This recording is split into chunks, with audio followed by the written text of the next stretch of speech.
Aleluya. Gloria a tu nombre, Jesús. Los contentos digan amén. Amén. Gloria a Dios.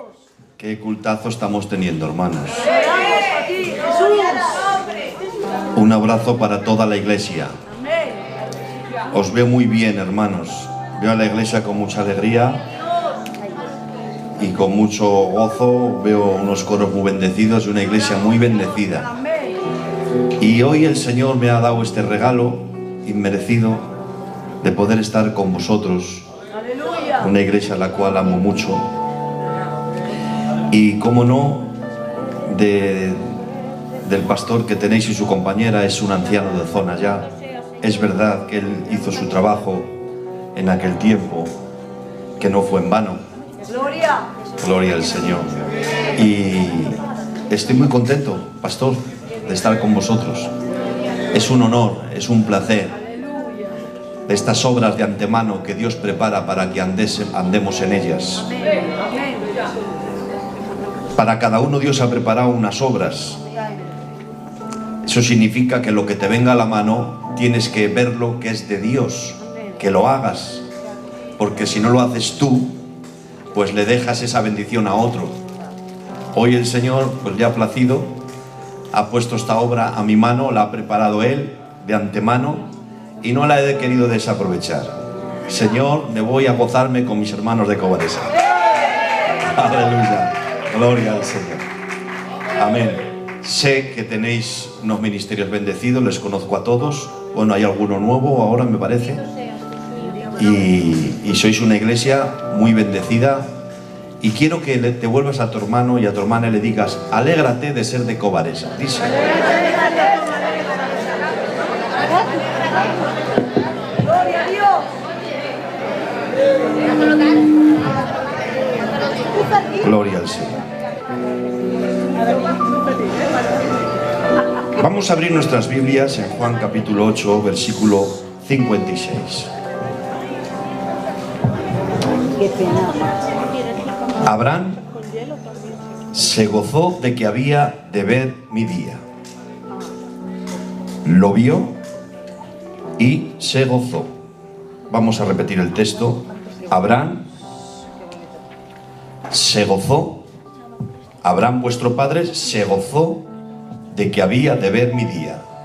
Dice Cristo, lo vio y se gozó. Podemos decir amén. Vamos a tomar asiento.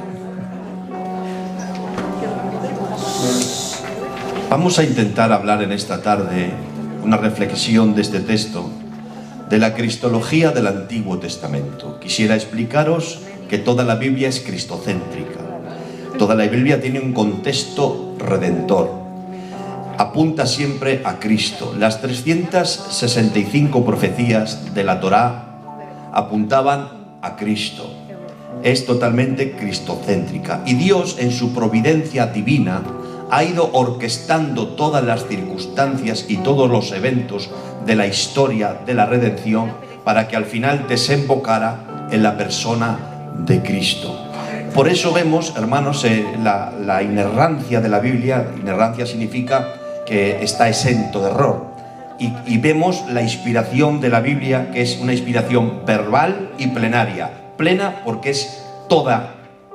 No hay partes inspiradas y partes no, sino toda la Biblia plenamente inspirada y verbal, palabra por palabra, porque cada pieza ha ido casando como un rompecabezas perfectísimamente perfecto, y Dios ha ido en su soberanía y en su gobierno, ha ido orquestando y en su providencia y en su gobierno todo lo que acontecía estaba en la mano y en el control de Dios, hasta que llegado el cumplimiento del tiempo, Cristo se halló que nació de mujer.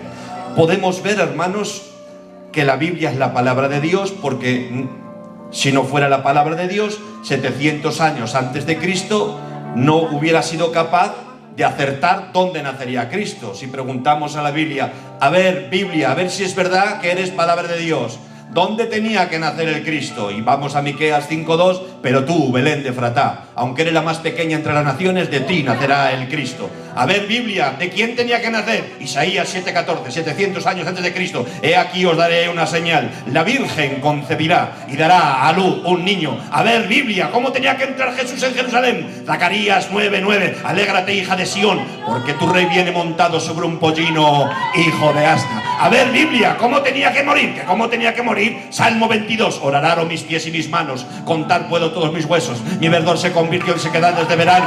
Fueron mis lágrimas de día y de noche. Despreciado y desechado entre los hombres. Varón de dolores experimentado en quebranto, y como que escondimos de su rostro, fue menospreciado y no le estimamos. ¿Qué pasaría en la cruz, Biblia? Pues que repartirían entre sí mis vestidos, y sobre mi roca echaron suerte. ¿Y cómo tenía que vencer? Vamos a Génesis 3:15, mucho antes de Isaías, y dice: y se volvió a la mujer y le dijo: de la descendencia de la mujer vendrá uno que te pisará a ti la cabeza. Tú, serpiente, herirás al Cristo en el calcañal con los dolores de la cruz, pero él finalmente te pisará la cabeza. ¿Y dónde está el cumplimiento, Biblia? Colosenses 2:15. Y anulando el acta de los decretos que nos era contraria, despojó a los principados y los derrotó, triunfando sobre ellos en la cruz. Por lo tanto, vemos en la Biblia un perfectísimo cumplimiento, porque la Biblia no es un libro secular.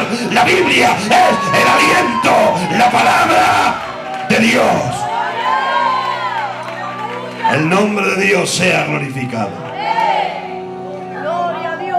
Vemos que la palabra anuncia a Cristo de tres formas: a través de tipos, a través de profecías y de promesas. Y en esta tarde vamos a hablar de los tipos. ¿Qué es un tipo en el Antiguo Testamento?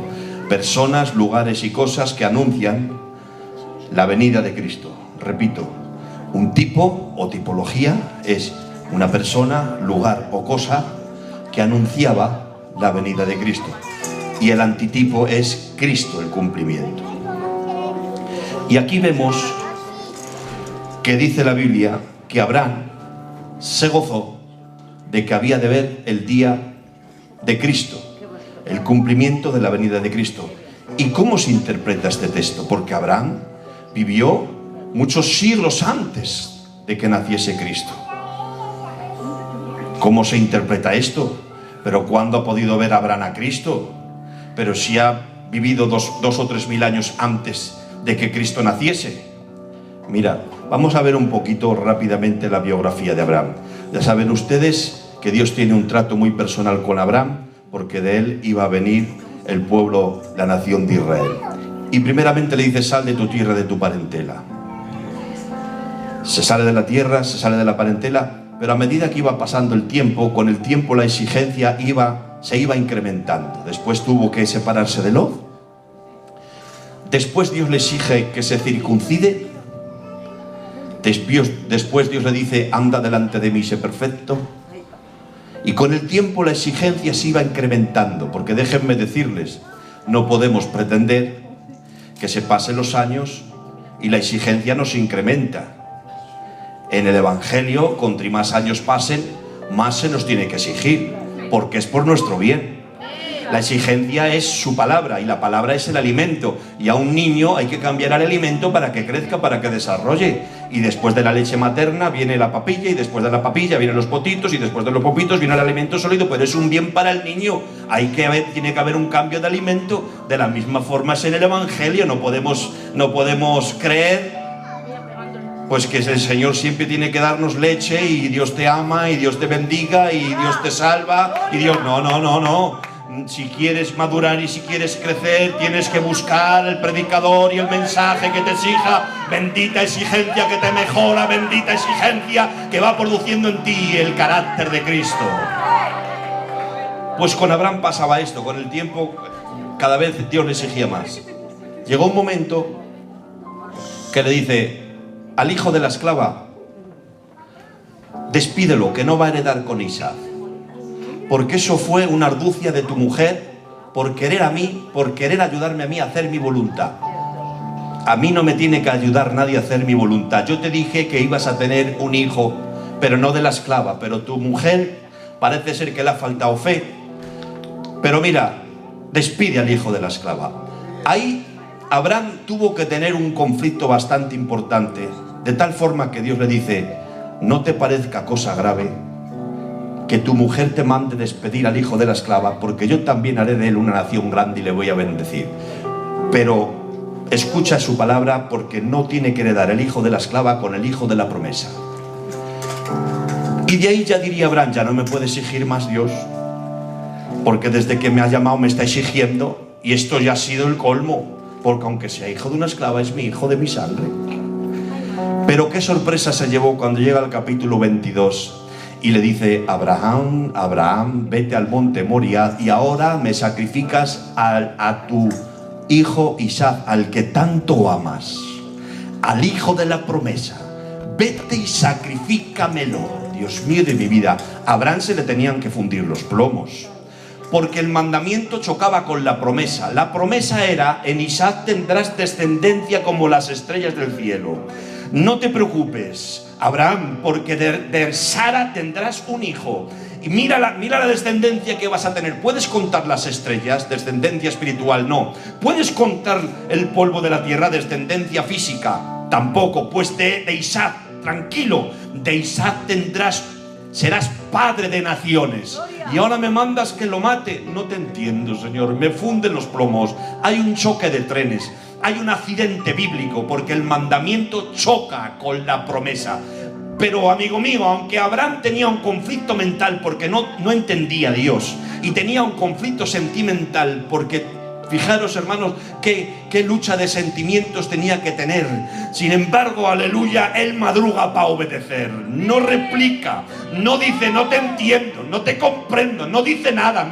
No consulta ni con Sarai, porque sabe que si consulta con Sarai le dice: ¿a dónde vas? ¿A dónde vas tú? ¿Pero a quién vas a matar? Antes te mato yo a ti. Que va, él madruga para obedecer. ¿Y cómo es posible que Abraham, teniendo un conflicto mental y teniendo un conflicto sentimental, que no entiende nada, que Dios le está volviendo loco, cómo es posible que tenga una obediencia no retardada? Porque si soy yo, me tardo en despertar y le pongo pegas y le pongo excusas, pero él madruga para obedecer. ¿Sabes por qué? Pues porque Abraham habría creído a Dios, y él sabía que Dios no miente, y la fe reconcilió aparentes contradicciones, y la fe, aleluya, fue capaz de poner a Dios en su lugar. Y él, aleluya, él llegó a la conclusión, él llegó al razonamiento bíblico, y él llegó a la conclusión y dijo: vamos a ver, yo no entiendo en qué laberinto me está metiendo Dios, pero sí sé que Dios no miente, sí sé que Dios es inmutable, y sí sé que Dios es fiel, y él no se puede llevar la contraria, porque él es inmutable, él no cambia de parecer, él es el mismo ayer, hoy, por los siglos. Y llegó a la conclusión de fe, y dijo: no hay otra, si lo mato, lo tiene que resucitar. El mandamiento era: sacrifícamelo en holocausto. Lo tenía que degollar, lo tenía que quemar, y lo tenía que hacer pavesas, lo tenía que hacer cenizas. Pero dice el libro de los Hebreos, aquí está Abraham en el capítulo 11 de Hebreos: por la fe Abraham ofreció a su hijo unigénito, sabiendo y creyendo que Dios era poderoso para levantarlo aún de las mismas cenizas. Eso nos da una enseñanza maravillosa. Cuando estés pasando por un conflicto mental, que no entiendas nada, cuando estés pasando por un conflicto sentimental, que estés en medio de un túnel, que la familia te vuelve la espalda, que estás lleno de problemas, que estás incluso melancólico, triste o depresivo, y que no veas las promesas de Dios cumplidas en ti, porque Dios te ha prometido la Biblia en sanidad y tú sigues enfermo, o porque Dios te ha prometido paz y no dejas de tener problemas familiares. Yo qué sé, hermanos, porque a veces nos vemos en esas situaciones. Te aconsejo que eches mano de la fe. La fe reconcilia aparentes contradicciones. El mayor sacrificio que puedas hacer a Dios es la obediencia, que no nace del entender, sino que nace del creer. Tú sigue obedeciendo aunque no entiendas. Tú sigue sacrificando aunque no comprendas. Aunque tengas un choque de trenes, aunque tengas sentimientos encontrados, aunque todo el mundo te defraude, tú sigue obedeciendo a Dios por la fe. El nombre de Dios sea glorificado. ¿Estarás dispuesto a seguir sacrificando alabanza en medio del dolor? ¿Estarás dispuesto a seguir sacrificando sacrificios de obediencia aunque no entiendas nada ni a nadie? ¿Estarás dispuesto a que tu fe reconcilie aparentes contradicciones? Sé un hombre y una mujer de Dios. Da un aplauso al Señor, por favor.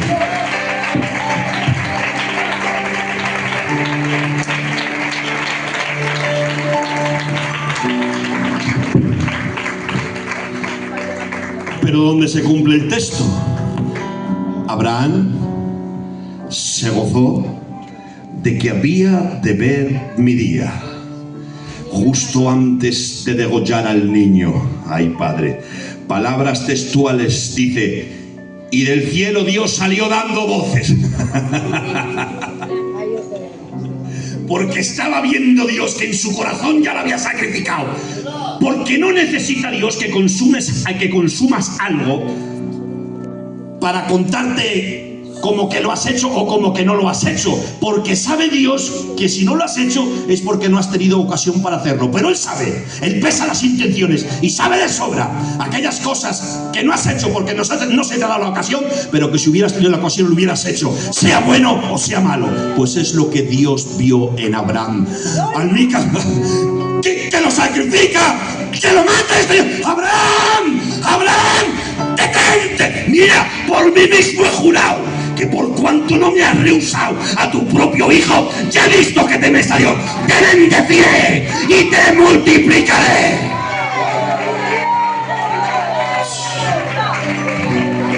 Y ahora atrás de él, atención, atrás de él hay un cabretillo enredado en un zarzal.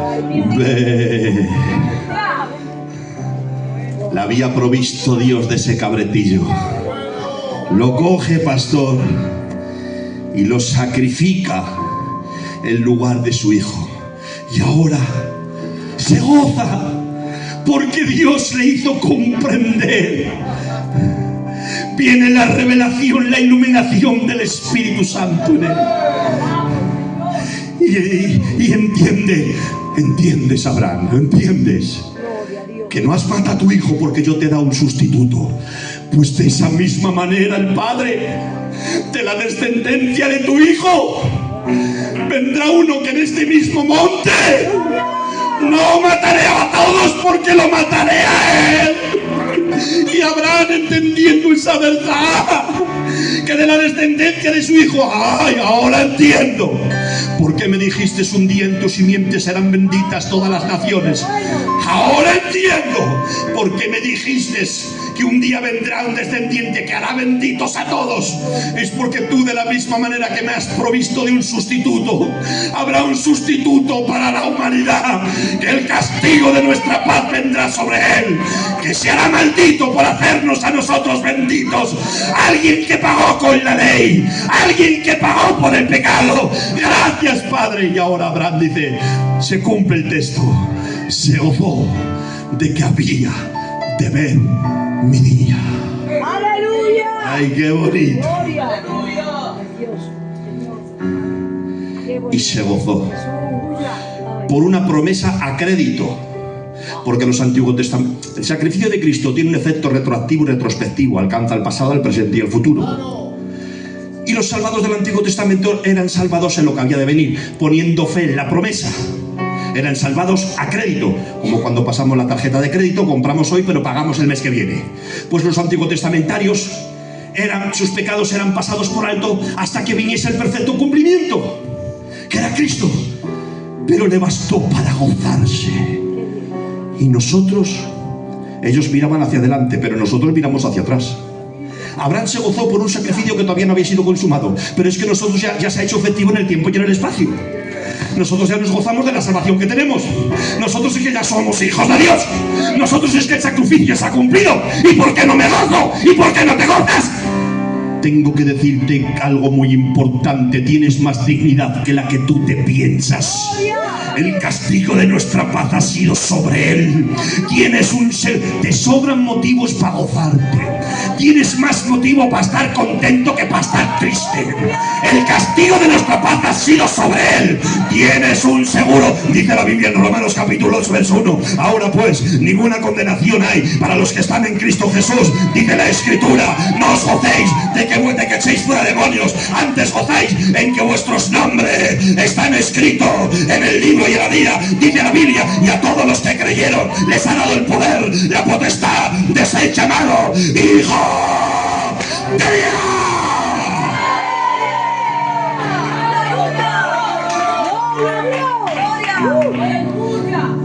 ¿Qué pasa?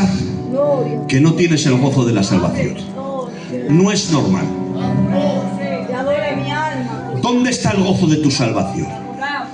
¿Por qué no alimentas la esperanza de la palabra? No es normal que estés siempre melancólico o triste. ¿O es que hay algún desorden en tu vida?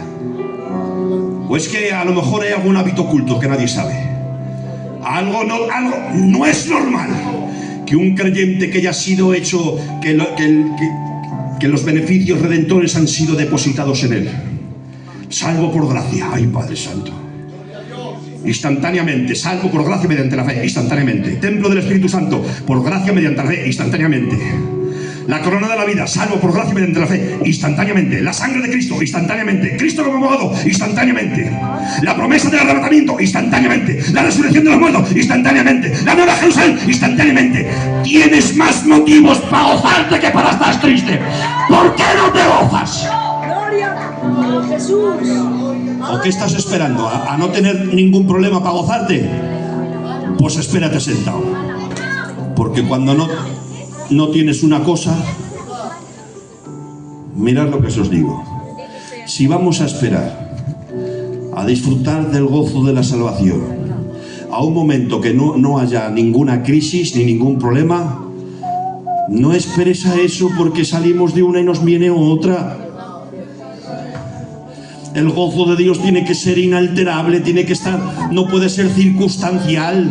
La alegría del mundo es circunstancial porque depende de las circunstancias.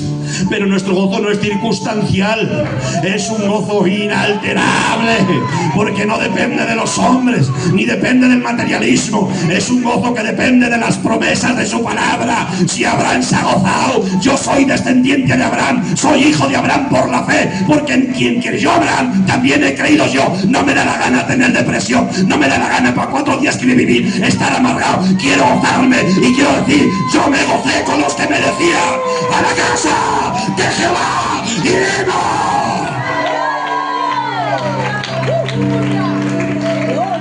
Basta cada día su propio mal, jolines. En el tiempo del bien goza del bien. Tú sabes que no hay millones en el mundo, dice la Biblia, que adelantará al hombre con ganar todo lo del mundo si pierde su alma. ¿Eres salvo por gracia? La cruz no necesita añadidos, tú no tienes que añadir nada. Eres salvo gratuitamente. Por lo tanto, vive la vida con Dios. Sé un hombre, es una mujer de Dios. Da un aplauso al Señor.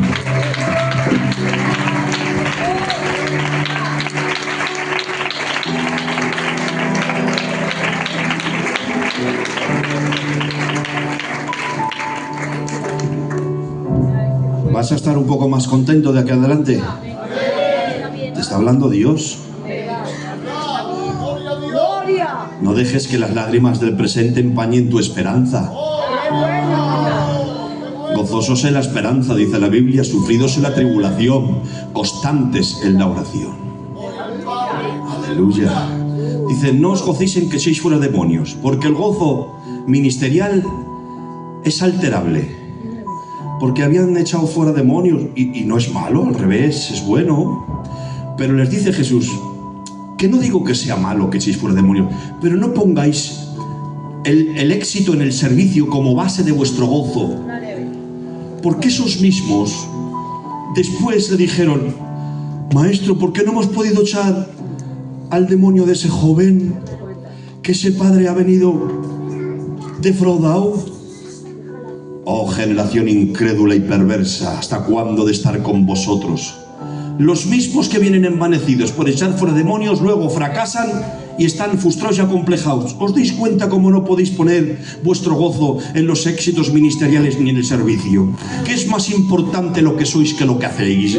Por eso hay gente que depende del servicio para gozarse. Predico bien y me voy gozando. Tengo una mala tarde y me voy atribulado. Salgo bien de una iglesia y me la voy gozando. Salgo mal de una iglesia y ya quiero colgar los hábitos. Canto bien un día en una convención y no hay quien hable conmigo. Un día canto mal, me salen 2 gallitos y me muero de la leche. Pero es que tu gozo no debe de estar basado en el servicio, porque es efímero, es cambiante. Pero si te presento algo inalterable, algo que no muda, algo que no cambia, tu nombre está escrito con letras de oro en el libro de la vida, y vendrá un día que se dirá tu nombre y tus apellidos y a la iglesia que le pertenecía, y te dirán: buena sierva, buen siervo, pasa al gozo de tu Señor. Por lo tanto, es más importante el gozo de la salvación que el gozo del servicio. El nombre de Dios sea glorificado.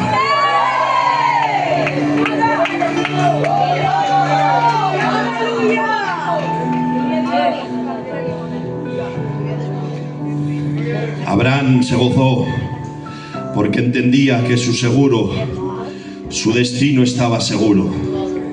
No temía la muerte, porque no creo que haya un cristiano que sienta fobia a la muerte.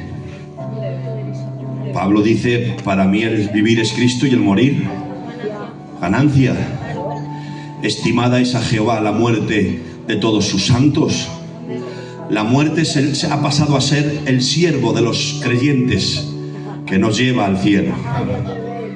Es la puerta, es la antesala. Prefiero partir y estar con Cristo, pero si hago falta la obra, dice Pablo, ya no sé qué elegir. Pero para mí morir, muchísimo mejor. Claro, es una mente muy espiritual. Por lo tanto, no te maltrates a ti mismo con una preocupación desmedida. Preocuparse es ocuparse con antelación. No cojas el saco de patatas antes de tiempo. Cuando no te quede más remedio, pues lo coges, pero antes de tiempo, ¿para qué? ¿Para qué?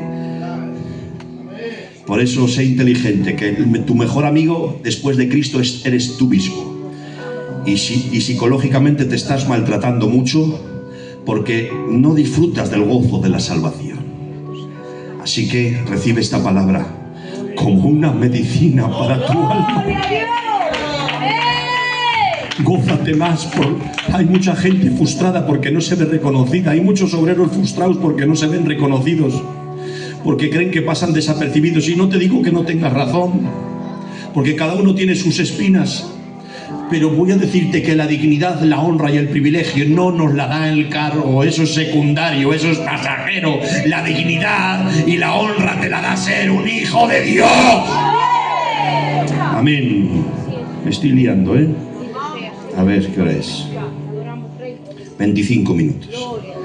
Acabamos de explicar que los tipos son personas, lugares y cosas que anuncian la futura venida de Cristo. Vamos con un tipo muy importante. Primera de Corintios 10:4 dice la Biblia: y todos bebieron de la misma roca espiritual, y la roca era Cristo. Aquí no es que se alegorice, es que el apóstol Pablo aplica ese alimento, la roca, se la aplica a Cristo. Vamos a Éxodo capítulo 17. Y en un momento de nerviosismo, de crisis, el pueblo de Israel tenía sed y hablaban de apedrear a Moisés. Señor, mira este pueblo que me está volviendo loco, no hay pulmones que lo aguanten, es duro de cerviz. Y le dice Dios: vete, Moisés, coge a los ancianos y golpea la roca. Y cuando tú golpees la roca con la vara, de la roca emanará agua. Bueno, pues así lo hizo Moisés.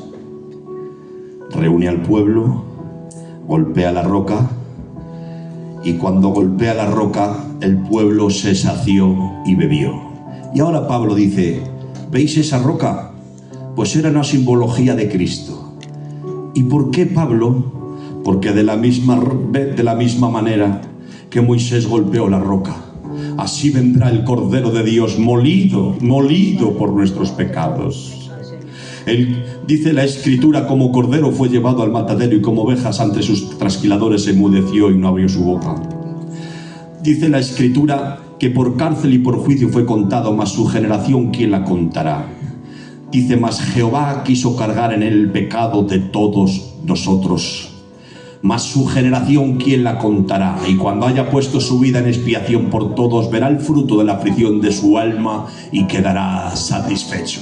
Cristo es el cumplimiento de la roca golpeada, que emanó agua, golpeado sí, pero de su costado emanó agua y sangre, y al día de hoy sigue emanando agua y sangre para todo aquel que se arrepiente y para todo aquel que le mira al crucificado y se arrepiente de sus pecados y pone su fe en Cristo. Ese agua y esa sangre es la roca que sigue emanando agua, agua que lava lo inmundo, agua que lava la impureza. La sangre de Cristo nos limpia de todo pecado. Hermanos míos, Cristo es la centralidad de la Biblia. Cristo debe de ser la centralidad de nuestros sermones. No podemos predicar humanismo, endiosar a los hombres, porque los hombres estaban sujetos a debilidades a nosotros. No podemos endiosar a Abraham o a Noé o a David, porque por todos ellos también necesitaron la sangre de Cristo. Hay un texto en Proverbios capítulo 30 verso 9 que me rompe el alma.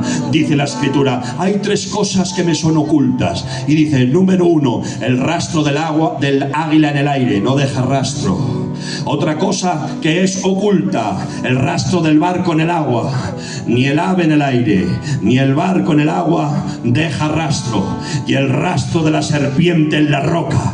Tres cosas que me son ocultas. ¿Sabes, hermanos míos? La serpiente nos habla del Satanás, que Jehová lo reprenda. Y pasó por Adán y dejó rastro. Y pasó por Abraham, por David y dejó rastro. Cometió homicidio y adulterio. Y pasó por Sansón y dejó rastro, porque se dejó llevar por las pasiones de las mujeres. Y pasó por Ezequiel y dejó rastro. Y pasó por todos los hombres del Antiguo Testamento, y en todos la serpiente ha dejado rastro. Por eso dice la Biblia, no hay justo ni hay un uno, no hay quien busque a Dios, no hay quien haga el bien, pero te presento a uno que la serpiente quiso dejar rastro, pero dice Cristo, viene el príncipe de este mundo y nada tiene en mí, como queriendo decir, no tiene por dónde cogerme. Claro, porque él obedeció la ley en los 613 mandamientos. Él nació santo, él vivió santo, él murió santo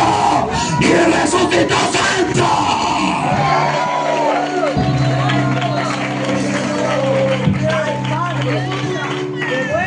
Ahí no pudo dejar rastro la serpiente. Suelto los dolores de la muerte, Jesús resucitó al tercer día. La muerte se quedaba mirando al pecado. No le manchas, si no le manchas no le puedo retener. Y el pecado se quedó mirando a la ley. Ley, si tú no le imputas transgresión no lo puedo manchar. Hay algo que me ha fallado. Y dice la ley, no le he estado examinando desde que he nacido. Y no hay por dónde cogerle, no hay por dónde mancharle. No se halló pecado ni engaño en su boca. No tenemos un sumo sacerdote que no pueda compadecerse de nuestras debilidades, sino uno que fue tentado pero sin pecado. Por eso él es la roca que emana agua. Pero atención, la cosa se complica un poquito. En Números capítulo 20 se vuelve a repetir lo mismo. El pueblo vuelve a tener sed. Y va Moisés otra vez, Señor, otra vez. Y ahora le dice Dios, Moisés, vete y habla. Habla. Pero Moisés se acostumbró tanto a la administración de golpear. Porque claro, Golpeaba el río y del río salían ranas. Golpeaba el polvo y del polvo salían piojos. Volvía a golpear y del polvo salían langostas. Golpeaba el río y se convertía en sangre. Para. Golpea el mar y el mar se abre. Golpea la roca y la roca sale agua. Se acostumbra tanto a la administración de golpear que ha querido hacer de la administración una doctrina. Y de las administraciones no se pueden hacer doctrinas, porque las administraciones hay que cambiarlas, hay que amoldarlas según el tiempo, las circunstancias y las personas. ¡Gloria a Dios! Hay pastores que entran a una iglesia y ministran de una forma, y como han tenido éxito y victoria, creen que pueden ministrar todas las iglesias de esa misma forma, pero lo que en un sitio pega, en otro sitio no pega. Porque no se puede hacer de la administración una doctrina. Y si eso lo aplico a los pastores, a los padres de familia que están llevando sus casas, pues en un tiempo has administrado tu casa de esta forma y has fluido y te ha ido bien, pero a lo mejor ahora tienes que cambiar de género, o tienes que cambiar la forma, o el método, o yo qué sé. De las administraciones no se pueden hacer doctrina. Tienen que ser flexibles al tiempo, a las circunstancias y a las personas. Pero Moisés se aferra a la administración y hace caso omiso a la voz de Dios. Moisés, que no siempre es golpear, que a veces hay que hablar. ¡Gloria! Y dice en Números capítulo 20, mira Moisés, estoy muy enojado contigo, porque has puesto más fe en tu golpe que en mi palabra. Por eso dice, no, mira, vas a morir, vas a ver la tierra prometida, pero no vas a entrar en ella. Murió disciplinado. No significa, porque alguna vez he predicado esto, entonces Moisés se condenó. No está hablando de la salvación del cielo, sino de entrar en la tierra prometida. Y murió en disciplina porque no hizo una buena representación de Dios. Le dice Dios, no vas a entrar, mueres disciplinado, porque en esta carrera no es como uno empiece, es como uno termine. Hay quien empieza muy emocionado pero acaba estrellado. Por eso dice que Moisés muere en disciplina, Dios no le deja ver, y dice ¿por qué? Porque no me creísteis para santificarme delante del pueblo. Has puesto más fe en tus golpes que en mi palabra. Has puesto más fe en tu ministración que en mi palabra. Has puesto más fe en tus métodos que en mi palabra. Te has acostumbrado tanto a golpear, que te has puesto como que fueras un semidios. Pero tú tenías que haber confiado, Moisés. La sola palabra hablada es más que suficiente para que de la roca emane agua. Tengo que deciros, hermanos míos, hoy nos estamos confundiendo porque estamos poniendo más fe en nuestros golpes y en nuestras administraciones que la sola palabra hablada. Y pongo la iglesia de costado y la pongo boca abajo, pero la tiene que venir gente. Pero a lo mejor hay un matrimonio que necesita que se le ministre la palabra, pero eso no se arregla con una danza, ni tampoco con un cantarín, ni tampoco con una cena. Hay cosas que se arreglan con la sola palabra hablada. No son nuestros golpes, no es nuestra ministración, es la sola palabra hablada.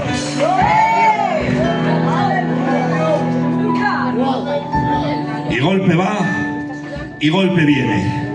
¿Os acordáis de que dice, y cuando David era viejo, le cubrían con mantas y no se calentaban? Y una manta, ¡Isia! Otra manta, ¡Isia! Pero no entendían que el problema de David no era externo, era que tenía mal la circulación. Y venga mantas, pero el problema lo tenía por dentro. No podemos hacer entrar a la iglesia con mantas y mantas y mantas y mantas cuando el problema está interno, cuando hay que aplicar los principios de la palabra a los matrimonios para que se arreglen, cuando hay que enseñar la palabra a los jóvenes para que mueran a las pasiones, cuando hay que enseñar los principios de la palabra a las mujeres para que sepan estar sujetas. Las mantas no sirven, las iglesias no entran en calor. La sola palabra hablada, gloria a ella.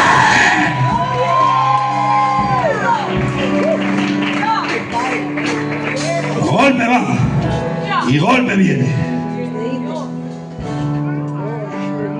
Y llega un domingo del rastro muerto que he recogido a la 1 lloviendo. voy para que el pastorcico o el obrero me dé una palabrica, me esfuerzo y resulta que es un culto de... ¿Cómo digo yo? Bien, bien, que todos los cultos son buenos, pero yo espero que me predique mi pastor, porque los golpes no cambian a nadie. El entretenimiento no podemos cambiar el conocimiento por el entretenimiento. Hay cosas que son adicionales pero no se pueden convertir en sustituto de lo esencial. Y no lo digo por vuestro pastor, que Dios me libre, que es un anciano y todo se sabe que está la iglesia gozando. Que no, que esto es un mensaje que lo estoy predicando. Le he predicado más veces, hermanos. Mirad, jamás yo acostumbro a sacarme una espina desde el púlpito. El púlpito no está para dañar a nadie. El púlpito está para enseñar y para edificar. Es un mal general en España que queremos tener los locales llenos, que es bueno, pero sin cambiar el método tradicional. Dios me dio una frase hace muchos años y me dijo: tocante a la administración, innovador; tocante a la doctrina, conservador. Repito, tocante a la administración, innovador, no te quedes obsoleto. Pero tocante a la doctrina, conservador. No hay otro evangelio. No rebajes el evangelio, no rebajes el estándar de santidad, que si no, ¿de qué llenas la iglesia? ¿De trigo o de paja? Y a veces es preferible vaciarla, porque a veces hay avivamientos que vienen por vaciar y no por llenar. Que Dios nos ayude. La sola palabra hablada.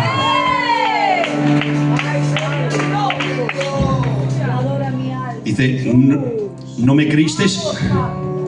Atención, no me creísteis, Moisés el Padre, para santificarme delante del pueblo. Al Mica, 40 minutos. ¿No me creísteis, el Papa? Santificarme significa poner aparte. No me has puesto el Padre aparte, te has puesto delante de mí, como que el milagro emanara de ti. Fijaros con qué espíritu hizo el milagro Moisés. ¡Rebeldes! ¿Otra vez os tengo que hacer salir agua de la roca? ¡Rebeldes! En el primer golpe se queda Dios helado y dice: ¡ay, alma misma! ¡Ay, te has estropeado el Padre! Te has estropeado. El vaso es de barro y a veces no nos puede usar más Dios porque ve que nos estropeamos. Hizo Moisés el milagro con un espíritu que a Dios no le agradó, porque se puso delante de Dios como que el milagro emanara de él. Miguel, ¿has visto? Os tengo que hacer salir ¿Pero tú qué tienes que hacer? Pero si tú no haces salir nada. Si de ti, si de mí, de ti, de todos, lo único que hay es miseria. ¿Y por qué te usa Dios un poquito? ¿Te atribuyes el milagro a ti? Tengamos cuidado, hermanos, que nadie puede robar la gloria de Dios y salir ileso. Dice la Biblia: no a nosotros, sino a tu nombre sea la gloria. Si alguien se atreve a robar la gloria de Dios, Dios lo opaca, Dios lo ensinoriza, porque en vano trabajan los edificadores si Jehová no edifica la casa. Cuando predique, que se le vea a él. Cuando cantes, que se le vea a él. Cuando ores, que se le vea a él. Que se le vea a él. Que se le vea a él. ¡Gloria a Dios!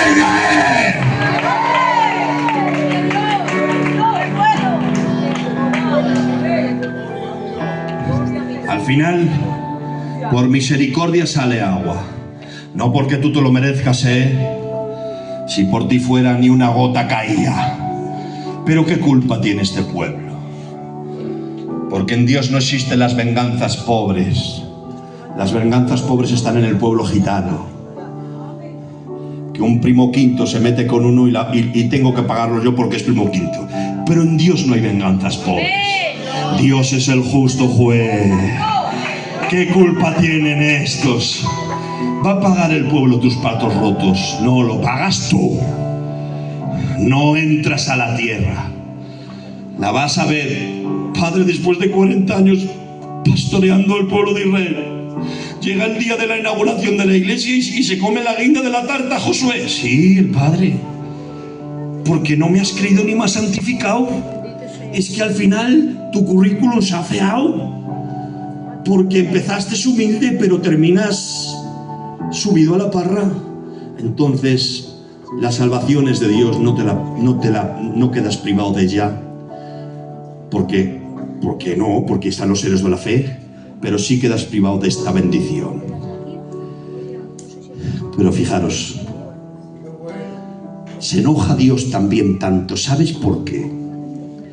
Porque en la primera roca sí le dejaba golpear. ¿Sabes por qué? Porque hablaba de la primera venida de Cristo como Cordero. En la primera te permito que golpees, porque está hablando de la primera venida de Cristo, despreciado y desechado entre los hombres, molido por nuestros pecados, en humillación con relación al pecado.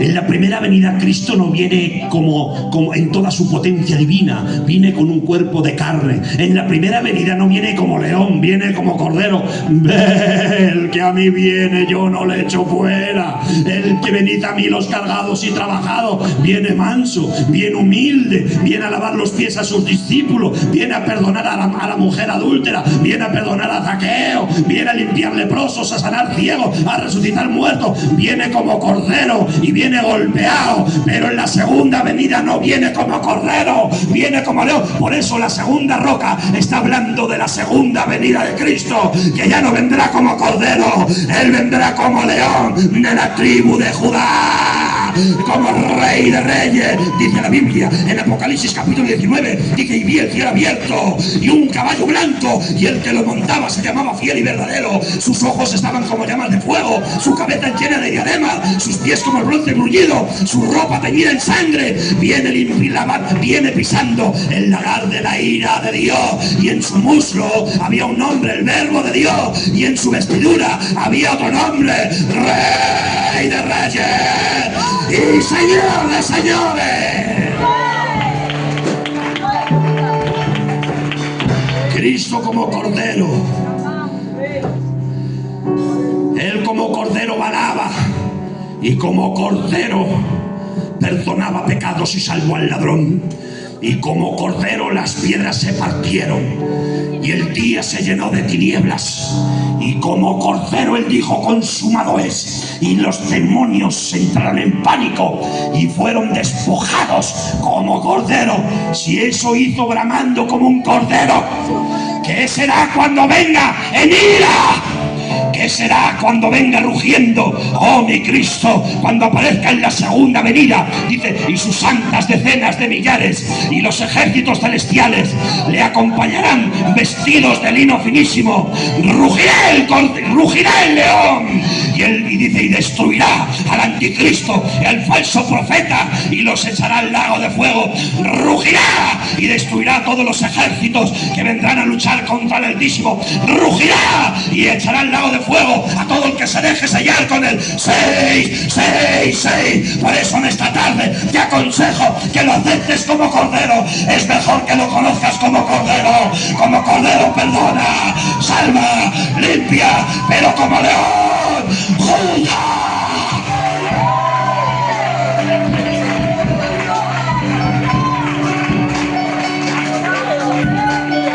Bueno, que no pasa nada, Josué. Que yo aguanto el tirón en la gran tribulación, que no me dejo sellar y ya está. Que es mejor que te arrepientas ahora, tontorrón. Es mejor que lo recibas ahora como cordero manso y humilde. Él perdona pecados, limpia pecados.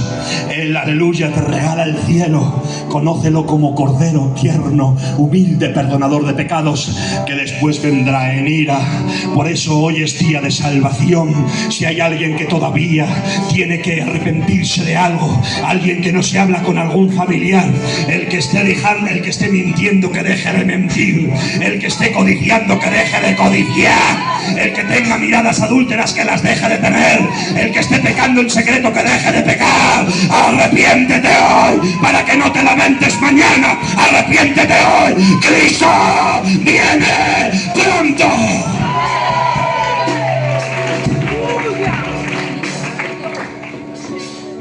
Hoy es día de salvación. Seguro que sois todos de aquí estáis en Cristo y sois salvos. Pero si por esa casualidad hubiera alguno que está regular, es mejor que lo conozcas bramando que rugiendo. Ay, como le conozcas rugiendo.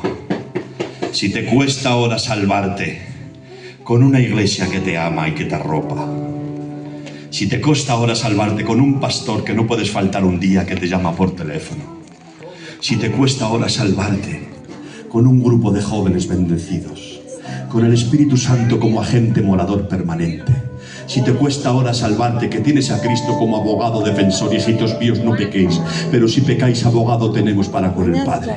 Si te cuesta ahora salvarte que tienes obreros, que tienes una iglesia bendecida, que no te falta el pan en tu casa, que tienes tu familia bendecida, si te cuesta ahora salvarte, pues hijo mío de mi vida, pues no sé de qué mundo eres, de verdad, hermanos, porque somos los más privilegiados de la paz de la tierra, vivir en tiempo de gracia.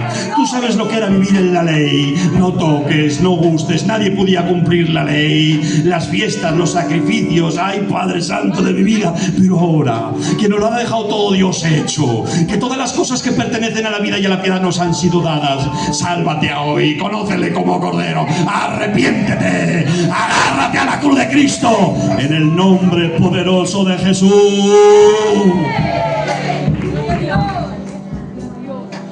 Por lo tanto, hermanos míos, la cristología, ¿habéis visto qué bonita es la cristología del Antiguo Testamento?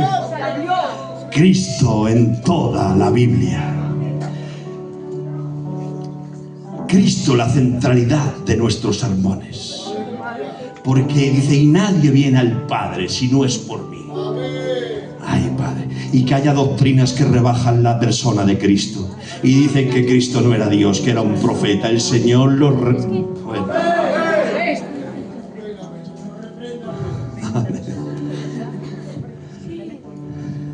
Y todos bebieron de la misma roca, y la roca era Cristo. Tengo otro tipo, pero lo voy a dejar aquí. Otro día os lo predico. Creo que han sido 50 minutos. Creo que hasta aquí estoy bien.